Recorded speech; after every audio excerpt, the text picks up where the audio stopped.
उस समय आपका चेहरा मैंने प्रसन्नता से देखा, ऐसा मैंने आज तक कभी नहीं देखा। हे भगवान, हमारी छोटी छोटी दो जिज्ञासाएं हैं। एक तो महरौनी प्रवास के दौरान आपने नंद्याव्रत का जो स्थापना करवाई थी वो लगभग पूर्ण हो चुकी है और बन के लगभग तैयार हो चुका है। महाराज श्री, उसकी एनर्जी लेवल अब हम लोग जानना चाहते हैं कितनी लगभग होगी। दूसरी प्रश्न, महाराज श्री, मक्सी जी में 9 बजे तक दिगंबर का और 9 बजे के बाद श्वेतांबरों के दर्शन होते हैं, तो क्या जब हम जान रहे हैं कि मूर्ति अशुद्ध हो जाती, आंख जड़ लेते हैं, सब कुछ कर लेते हैं, तो क्या हमें 9 बजे तक हमें दर्शन करना चाहिए या नहीं करना चाहिए? पहली बात तो जो महरौनी में नंद्याव्रत है उसके संबंध में तो मैं आगरा में बैठा हूँ, तुम खुद वहीं बैठे हो, वहीं देख लो ना। हाथ कंगन को आरसी क्या, पढ़े लिखे को फारसी क्या। जब वहीं बैठे हो, कोई भी चीज़ स्थापित की जाती है तो एनर्जी और महिमा बढ़ाने के लिए ही की जाती है। और वही स्थितियाँ जो हैं नए तीर्थ बनाने के लिए, बुझे हुए दीपक को जलते हुए दीपक से टच करने पर बुझा हुआ दीपक जल जाता है। एक शाश्वत अविनाशी सम्य शिखर है। वहाँ की माटी अभी तक जितने नवीन क्षेत्रों की स्थापना हुई, सभी क्षेत्रों पर उस माटी को हजारों कलशों में विराजमान करके, और आज भी क्षेत्र ऐसे पूज रहे हैं नवीन, लेकिन हजारों वर्ष पुराने क्षेत्रों जैसे वहाँ अतिशय और चमत्कार हो रहे हैं। जय हो। जहाँ और इसकी स्थिति क्या था दूसरे महाराज जी, मक्सी जी के बारे में। मक्सी की देखो, अब ये चीज़ें कुछ क्या है, इतिहास के लिए करना पड़ते हैं, इतिहास अस्तित्व के लिए करना पड़ते हैं। तुम तो ना जाने कहाँ कहाँ माथा टेकते हो।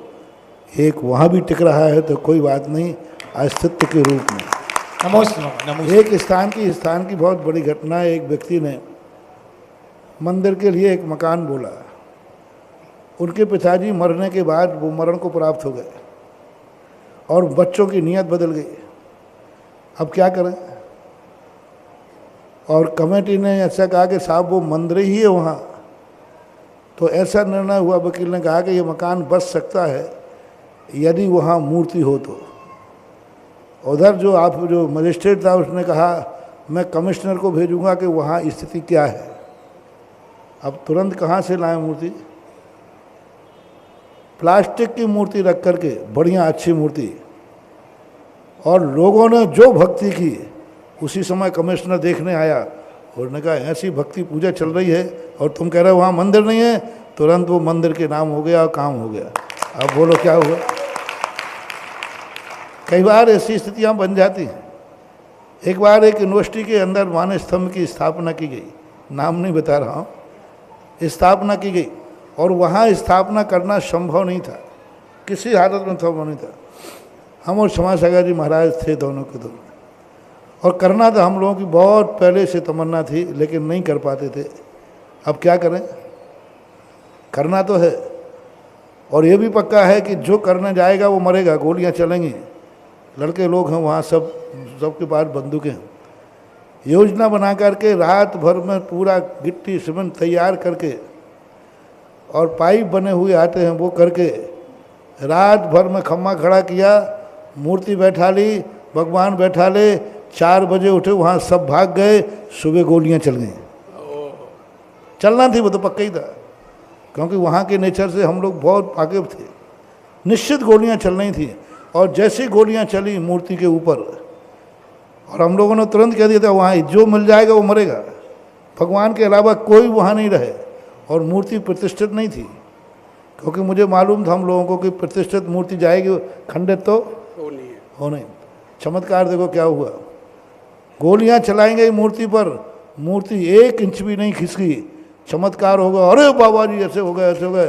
वो जो बंदूक वाले थे भाई साष्टांग हो गए।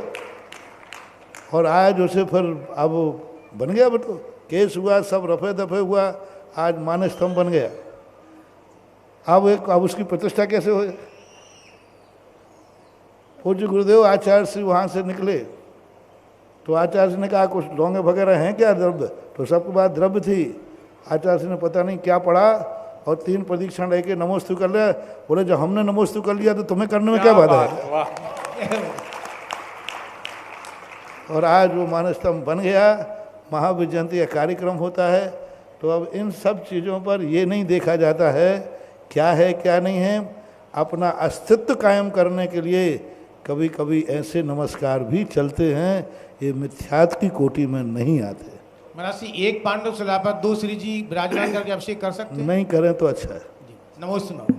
चलिएगा, अपने अस्तित्व कायम करने के लिए कभी कभी ऐसे कार्य करने भी पड़े तो हमें